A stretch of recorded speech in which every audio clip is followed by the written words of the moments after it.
नमस्कार दोस्तों, जय श्री श्याम। आज की वीडियो बहुत ज्यादा इंपॉर्टेंट होने वाली है बिकॉज आज की वीडियो में हम बात करेंगे म्यूचुअल फंड की ऐसी कैटेगरी के बारे में। एक है फ्लेक्सी कैप कैटेगरी, दूसरा है मल्टी कैप कैटेगरी। अब मोस्टली इन्वेस्टर को यही लगता है कि अगर इन दोनों ही कैटेगरी में से हम किसी भी कैटेगरी में पैसा जमा कराएं तो हमारा पैसा लार्ज कैप में भी लगेगा, मिड कैप में भी लगेगा, स्मॉल कैप में भी लगेगा। तो कहने का मतलब है दोनों कैटेगरी के बारे में इन्वेस्टर को यही लगता है कि यहाँ पे हमको कम वॉलेटिलिटी देखने को मिलेगी, कम रिस्क के अंदर हमारा इन्वेस्टमेंट स्टार्ट हो जाएगा। तो देखो, ऐसा सोचना आपका बिल्कुल ही गलत है बिकॉज दोनों कैटेगरी की बात करें तो दोनों का अपना अपना रिस्क है और दोनों में जो वॉलेटिलिटी देखने को मिलती है वो अलग अलग देखने को मिलती है। ऐसा नहीं है कि फ्लेक्सी कैप में लार्ज, मिड और स्मॉल में पैसा लग रहा है तो जो मल्टी कैप है उसमें भी लार्ज, मिड और स्मॉल में लग रहा है तो दोनों एक ही कैटेगरी हो गई। नहीं, अगर दोनों ही एक कैटेगरी होती तो सीधी सी बात है भैया, सेबी इन दोनों को सिर्फ एक कैटेगरी बनाता, अलग अलग कैटेगरी क्यों बनाता, एक पर्टिकुलर फ्लेक्सी कैप की, एक पर्टिकुलर मल्टी कैप की।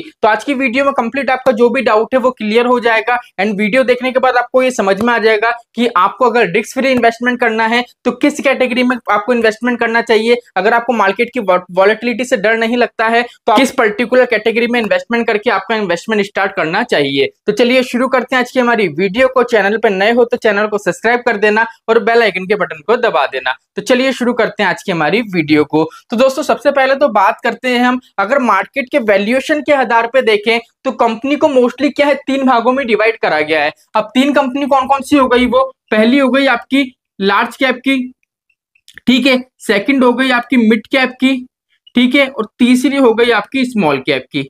अब ये जो डिवाइडेशन है दोस्तों मार्केट वैल्यूएशन के हिसाब से है। जैसे अगर आप लार्ज कैप की बात करोगे तो निफ्टी 50 की जो टॉप 100 कंपनी होती हैं, ठीक है, वहां पे आपका पैसा इन्वेस्ट होता है, इसलिए वहां पे स्टेबिलिटी आपको देखने को मिलती है। यहाँ पे क्या होता है, आपको रिस्क है वो कम देखने को मिलता है लेकिन रिटर्न भी आपको कम देखने को मिलता है। यहाँ पे क्या होता है, निफ्टी 50 की जो 100 कंपनी होती है वहां पे आपका पैसा इन्वेस्ट होता है। अगर मिड कैप की बात करें तो 101 से लेके 250 तक की जितनी भी कंपनीज होती हैं वहां पे आपका पैसा इन्वेस्ट होता है। यहाँ पे इसलिए क्या थोड़ा आपको एवरेज रिस्क देखने को मिलता है और एवरेज रिटर्न आपको यहाँ पे मिलता है।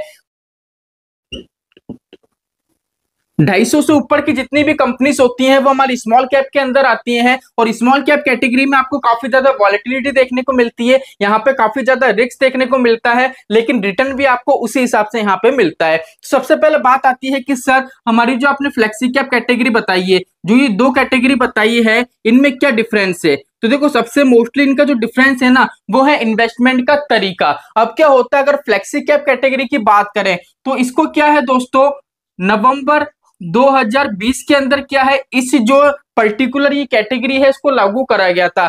अब फ्लेक्सी कैप में क्या होता है, अगर आप आपका पैसा इन्वेस्ट करोगे तो कम से कम 65% पैसा कहां लगेगा, वो लगेगा इक्विटी वाले फंड्स के अंदर, ठीक है। लेकिन मल्टी कैप में क्या होता है, 75% पैसा लगता है आपका इक्विटी वाले फंड्स के अंदर। तो यहाँ पे देख लीजिए दोनों की जो परसेंटेज है वो पहली चीज तो अलग अलग हो गई। अब इसमें क्या होता है, अगर मल्टी कैप में इन्वेस्टमेंट करोगे तो फंड मैनेजर अपनी इच्छा से इन्वेस्टमेंट नहीं कर सकता। इसमें साफ साफ है कि 25% पैसा आपको लार्ज कैप में लगाना है, 25% पैसा आपको मिड कैप में लगाना है और 25% आपको स्मॉल कैप में लगाना है। बाकी का जो 25% पैसा बचा है वो फंड मैनेजर की इच्छा से फंड मैनेजर कहीं पे भी लगा सकता है। लेकिन यही जो फ्लेक्सी कैप कैटेगरी है इसमें ऐसा कोई दायरा नहीं है, ऐसी कोई परसेंटेज नहीं है कि लार्ज कैप में इतना लगाओ, मिड कैप में इतना लगाओ, स्मॉल कैप में इतना लगाओ। बस इसमें सीधा सीधा ये है, फ्लेक्सी कैप में अगर आप इन्वेस्टमेंट करते हो तो उसमें मोस्टली जो सबसे ज्यादा इन्वेस्टमेंट होता है वो होता है लार्ज कैप का। तो फंड मैनेजर को ये कंपलसरी रहता है कि भैया कोई भी इन्वेस्टर अगर फ्लेक्सी कैप कैटेगरी में इन्वेस्ट करे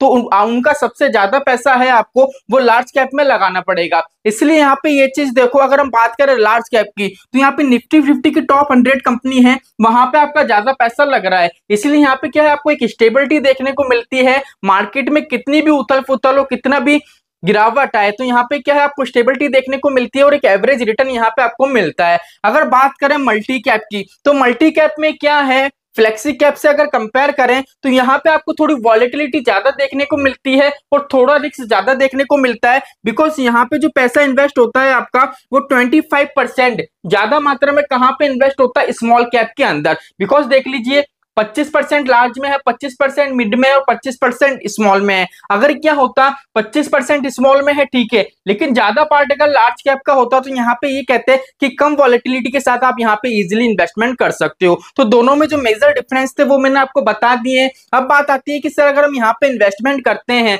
तो किस तरीके का रिस्क आपको देखने को मिलेगा।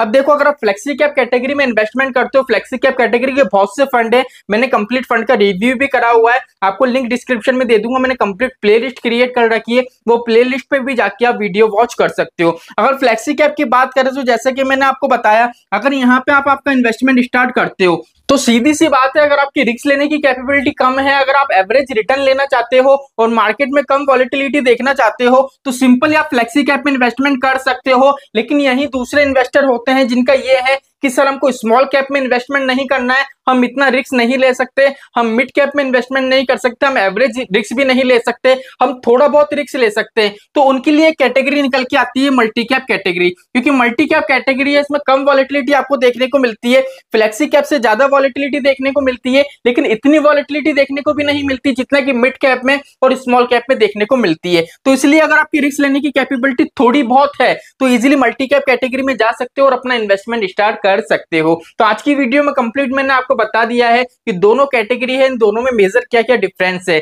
आई होप आज की वीडियो आपको अच्छी लगी होगी। तो चलिए आज के लिए इतना ही, मिलते हैं हमारे नेक्स्ट वीडियो में। जय श्री श्याम दोस्तों, जय श्री राधे।